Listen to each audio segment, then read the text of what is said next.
Ohio. Well, Ohio is certainly a ground state in the general election, Chris, but not so much in primaries. Herman Cain is there today. He holds 3 events, one including at the Ohio State University. All right. Domenico Montanaro, thank you so much. Always good to see you. Hey, you too, Chris. Thanks. New York's Attorney General has launched an investigation into whether banks illegally foreclosed on the homes of active duty members of the U.S. military. Data released by a federal banking regulator, in fact, shows 10 banks went after nearly 5,000 service members while they were fighting abroad. Joining me now, California Democratic Congresswoman Loretta Sanchez, a member of the House Armed Services Committee. Congresswoman, good morning. Good morning. The foreclosure is a violation of the Service Members Civil Relief Act, which restricts foreclosures on homes of the military when they are on active duty. So how did this happen? Well, that's a good question. First, let me preface all of this by saying that it's not just the military that have had problems, but many, many households across the United States where these banks have foreclosed or doctored up documents, not gone to court and gotten the correct information and the correct paperwork. So it's more than just the military families. But can you imagine a military family when you've got somebody overseas and we've passed a special law that says, hey, you cannot kick anybody out of their home, you can't foreclose on their homes. In fact, depending on how they're being paid, they actually have lower monthly payments they can make during that time that the member is overseas. So to have them foreclosed and to have them kicked out is outrageous. And these banks not only have to make up for the asset that was lost, but also everything else that follows with it. Having to move, having the cost of moving, having your kids probably moving schools maybe, and all of the stress that occurs on these families. It's well, just the a terrible stress thing. is really, I mean, you can't even imagine. You've got a loved one who's in harm's way and then yanked out of your home. And we're talking about major banks here who are looking into this. Bank of America, the second largest U.S. lender, is now reviewing more than 2,400 foreclosures. Wells Fargo, 870. Citigroup, 700. What can you tell us about just how widespread this problem is?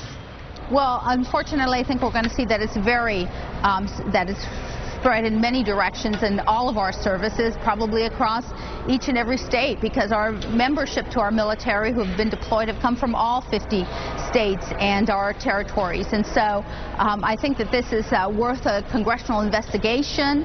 I think that there needs to be redress, and I think these banks need to come to the table and come out with the real information. And is there anything that service members' families can do in the meantime? Because if you're in Iraq or Afghanistan and you're fighting, it's your spouse back home likely who is dealing with all this and the paperwork. What do they do?